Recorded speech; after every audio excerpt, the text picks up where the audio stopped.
அனைவருக்கும் வணக்கம். இன்றைக்கி நம்ம இந்த வீடியோவில் என்ன பார்க்க போகிறோம் அப்படின்னா, ஹிஸ்ட்ரியில் வெங்கடேசன் புக்கில் டே 8 வந்து பார்க்க போகிறோம். ஸோ அந்த புக்கில் விடுதலை போராட்டத்தில் தமிழகத்தின் பங்கு அப்படிங்கிற ஒரு டாபிக் இருக்கும். ஸோ அதில் பார்த்திங்க அப்படின்னா நிறைய இருக்கும். அதில் நம்ம எக்ஸாம் பாயிண்ட் ஆஃப் வியூவில் மட்டும் பார்க்கலாம். ஓகேங்களா? 1904ஆம் ஆண்டு சுதேசமித்திரன் பத்திரிகையின் துணை ஆசிரியராக பொறுப்பேற்றவர் யார்?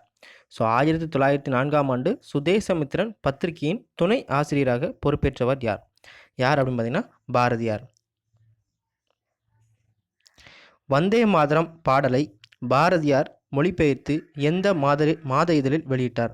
ஸோ வந்தே மாதரம் பங்கிம் சதுர சட்டர்ச்சி எழுதின வந்தே மாதரம் அப்படிங்கிற பாடலை வந்து பாரதியார் மொழிபெயர்த்து எந்த மாத இதழில் வந்து வெளியிட்டார் அப்படின்னு பார்த்தீங்கன்னா சக்கரவர்த்தினி அப்படிங்கிற ஒரு மாத இதழில் வந்து மொழிபெயர்த்து வெளியிட்டார்.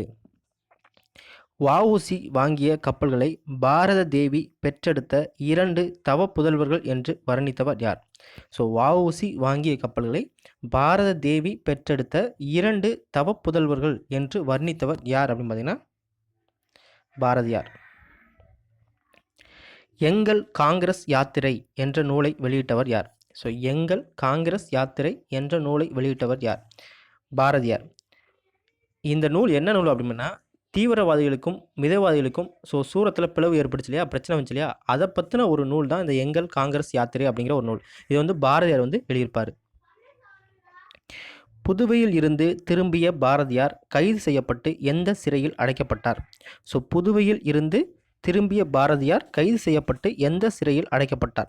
கடலூர் சிறையில் அடைக்கப்பட்டார். அதாவது என்ன அப்படின்னா பாரதியார் வந்து நிறைய பத்திரிகையில் வந்து நிறைய ஆங்கிலேயர்களுக்கு எதிராக வந்து எழுதுறாரு இல்லையா, ஸோ அதனால் அவர் மேலே குற்றம் சுமத்தப்பட்டு அவர் வந்து கைது செய்யணும் அப்படிங்கிற ஒரு நடவடிக்கை வந்து ஆங்கிலேயர் வந்து எடுத்தாங்க. ஸோ அதுக்கு பயந்துக்கிட்டு இவர் என்ன பண்ணார் அப்படின்னா புதுவைக்கு வந்து போயிடுவார். ஓகேங்களா? அதாவது கைது செய்யக்கூடாது அப்படிங்கிற ஒரு இதில் வந்து புதுவைக்கு போயிடுவார். ஸோ அதுக்கப்புறம் கொஞ்ச நாள் கழித்து அவர் வந்து தமிழ்நாடு திரும்ப வருவார். ஸோ அந்த டைமில் வந்து கைது செய்யப்பட்டு கடலூரில் வந்து அடைச்சிருவாங்க. ஆனால் கொஞ்ச நாள்லேயே அவரை வந்து விடுவிச்சிருவாங்க. வஉசி பிறந்த ஊர் எது? ஸோ வஉசி பிறந்த ஊர் எது அப்படின்னு பார்த்தீங்கன்னா ஒட்டப்பிடாரம். வஉசி வாங்கிய கப்பல்கள் பெயர் என்ன? ஸோ வஉசி வாங்கிய கப்பல்கள் பெயர் என்ன? அவர் வந்து ஒரு 2 கப்பல் வாங்குவார். என்ன அப்படின்னா காளியா லாவோ. ஸோ காளியா லாவோ அப்படிங்கிறது.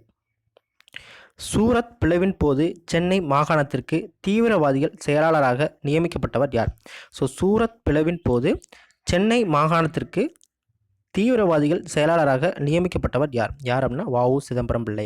என்ன அப்படின்னா சூரத் பிளவு ஏற்படும்ல காங்கிரஸில் மிதவாதிகளுக்கும் தீவிரவாதிகளும். அப்போ வந்து தீவிரவாதிகள் வந்து ஒவ்வொரு மாகாணத்துக்கு வந்து ஒவ்வொரு செயலாளர் வந்து நியமிப்பாங்க. அதில் நம்ம சென்னை மாகாணத்திற்கு வந்து வஉசியை வந்து நியமிப்பாங்க. மகாராஷ்டிரத்துக்கு வந்து திலகரை நியமிப்பாங்க. வங்காளத்துக்கு வந்து அரவிந்த் கோஷை வந்து நியமிப்பாங்க.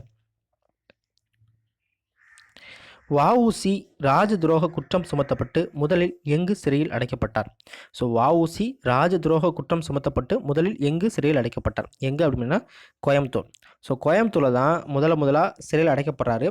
அங்கே நிறைய தண்டனை கொடுக்குறாங்க. அதுக்கப்புறம் பார்த்திங்க அப்படின்னா கேரளாவில் கண்ணூர் அப்படிங்கிற ஒரு சிறையில் வந்து அடைக்கப்படுறாங்க. அங்கே தான் அவர் வந்து செக்கிழுத்து கஷ்டப்படுவார். தான் ஓகேங்களா? சுதந்திரானந்தா என்ற புனைப்பெயரை சூட்டி கொண்டவர் யார்? ஸோ சுதந்திரானந்தா என்ற புனைப்பெயரை சூட்டிக்கொண்டவர் யார் அப்படின்னா சுப்பிரமணிய சிவா. சுப்பிரமணிய சிவா எங்கு பிறந்தார்? ஸோ சுப்பிரமணிய சிவா எங்கு பிறந்தார் அப்படின்னா வத்தலக்குண்டு. மதுரையில் உள்ள வத்தலக்குண்டில் வந்து இந்த சுப்பிரமணிய சிவா வந்து பிறந்திருக்கிறாரு. பாரதி ஆசிரமம் நிறுவியவர் யார்? ஸோ பாரதி ஆசிரமம் நிறுவியவர் யார் அப்படின்னா சுப்பிரமணிய சிவா. எரிமலை என்ற நூலின் ஆசிரியர் யார்? ஸோ எரிமலை என்ற நூலின் ஆசிரியர் யார் அப்படின்னா வீர சவார்கர். சர்வோதயம் என்ற நூலின் ஆசிரியர் யார்? சர்வோதயம் என்ற நூலின் ஆசிரியர் யார் அப்படின்னா காந்தி.